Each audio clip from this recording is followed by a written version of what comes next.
Now let's try a question based on matrix type. Okay, so this is a matrix match column question. A cylindrical isotropic solid of coefficient of thermal expansion alpha and density rho floats in a liquid of coefficient of volume expansion gamma and density d as shown in the diagram. So now we have to in column 1 4 options available over here. You have to match the conditions given in column 2 with these options. So like in option A, the first condition is given that volume of cylinder inside the liquid remains constant. So we have to solve these options one by one. Okay, so let's understand this. Volume of cylinder inside the liquid remains constant. Now the object is floating, correct? So what is the volume of cylinder submerged inside the water? So we can say that the volume submerged, okay, Vs means volume submerged. Let's just write the full form, into density of liquid into G. This will be your buoyant force, correct? Now if you look at the object is floating on water surface. That means the buoyant force upwards is balancing the gravitational force acting on the block. That means this buoyant force should always be equal to mg for floating. Now option A says that volume of cylinder inside the liquid remains constant. So the volume submerged will be how much? Mg upon density of liquid into G.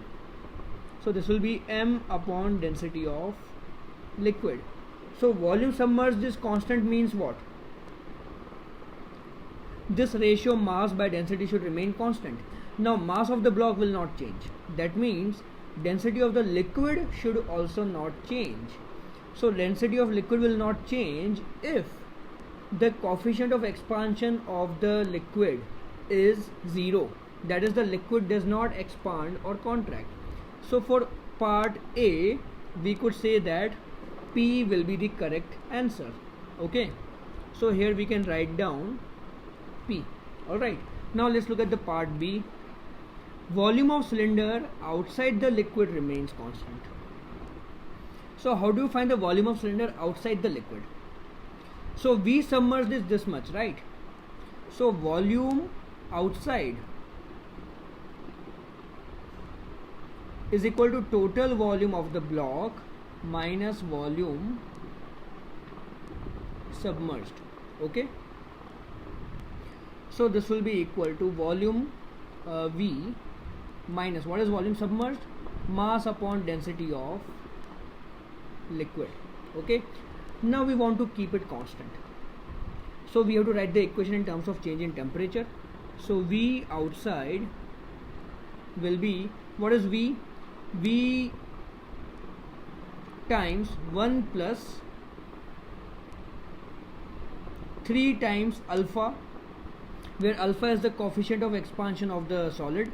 Okay, 3 times alpha into delta T. Delta T is change in temperature, minus m upon, now the density of liquid will change as per temperature, so that will be equal to rho liquid, and in the numerator we get 1 plus gamma delta T, where gamma is what? Coefficient of expansion of the liquid. So if you simplify this further, this will be equal to V plus 3V alpha delta T minus m by rho of liquid minus m gamma delta T by rho liquid. Okay, now your initial volume is V, this is your initial volume, right? V minus m liquid, and your final volume should also remain same. Okay, so we can write down final volume should be also equal to V minus m upon rho liquid. Okay, so here some terms will cancel out, this will cancel out, this will also get cancelled out, so we get 3V alpha delta T will be equal to m gamma delta T upon rho of liquid. Okay, so delta T will cancel out, and density of liquid is given as small d. So 3V alpha equal to, Mass of the object is how much? Density of object rho into volume into gamma. Density of liquid is given as small d. So volume will get cancelled out. So from here we obtain gamma is equal to 3 alpha d divided by rho. So let's check the options. So the correct option for B will be R. So in front of B we can write down R. Okay. Now we come to the part C. Height of cylinder outside the liquid remains constant. Now how to find the height of cylinder outside the liquid? So let's say that the total height of the block is capital H and height submerged is small h. And then again we use this formula. Volume submerged equal to mass of the block upon density of liquid. So volume submerged equal to mass of block upon density of liquid. Okay. So volume submerged will be what? Area of cross section into height submerged, which is small h. Mass of the block will be what? Density of block into volume of the block. Volume of the block will be area of cross section into total height of the block divided by density of liquid is given to be small d. So here A will get cancelled out. Okay. So now the small h is the height inside the liquid. Then height outside will be what? Total height minus height submerged. So this will be total height minus rho h by d. Okay. So again, on changing temperature,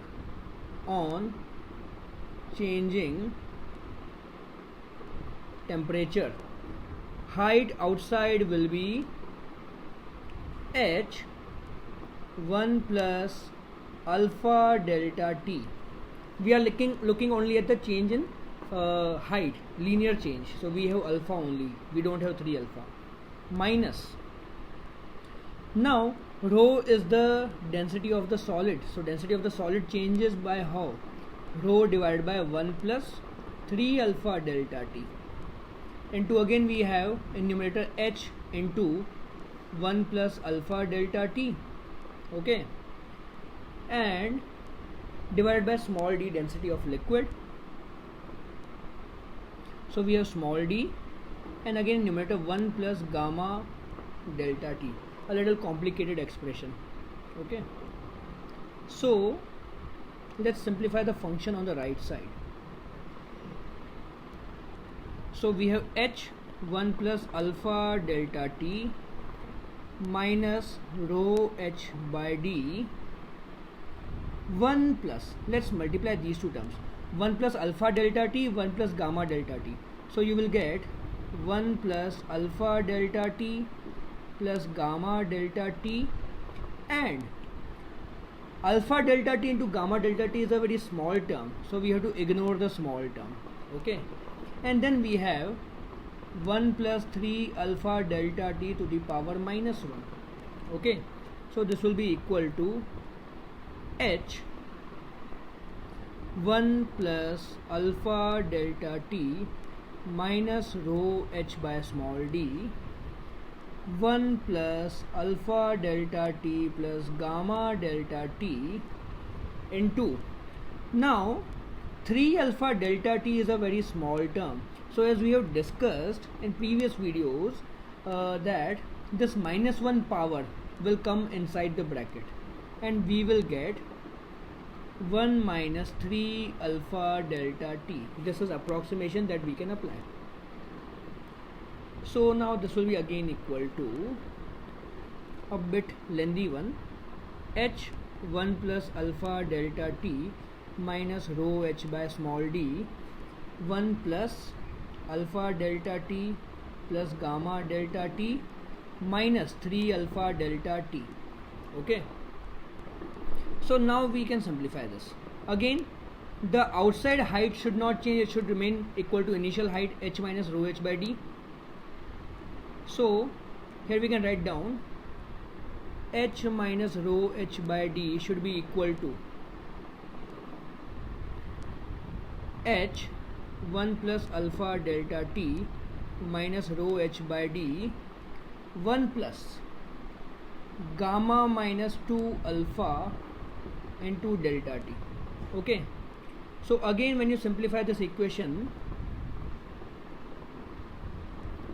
h will get cancelled out with this one and rho h by d will cancel out over here. Okay, you can try this yourself, it's better to write the equation yourself. So 0 equal to h alpha delta t minus rho h by d gamma minus 2 alpha delta t. So in this equation h and delta t will cancel out, and then we get alpha d by rho plus 2 alpha is equal to gamma. So for this part C, S is the correct answer. So in front of C we can write down S. Okay, so P, R and S are gone, so we don't really need to check for D. It will be equal to Q. Okay, but still for knowledge purpose, let's solve the part D as well. So it says that height of cylinder inside the liquid remains constant. Very easy question. So again we use the same formula, and then we can obtain this relation, small h equal to rho h by small d. Okay, so we can write down small h equal to rho h by small d. Then at new temperature, h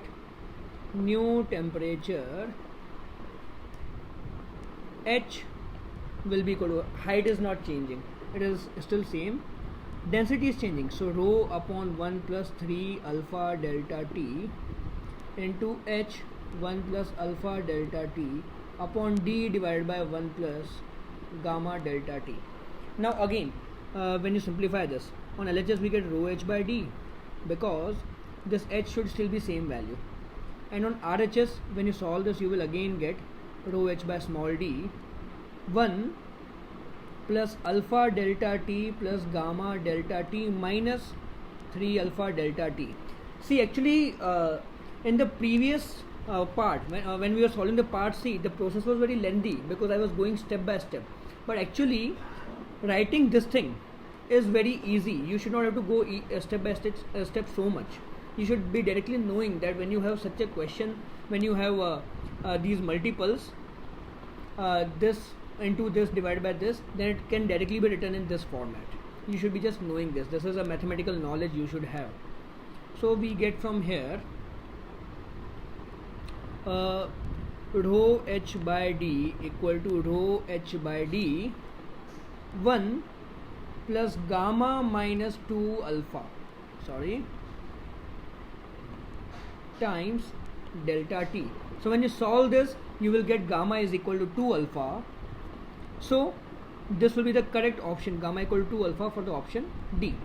Okay, now this is how you got the answer. So this is a matrix match. Okay, for against A you mark P, against B you mark R, against C you mark S, and against D you mark Q. Okay.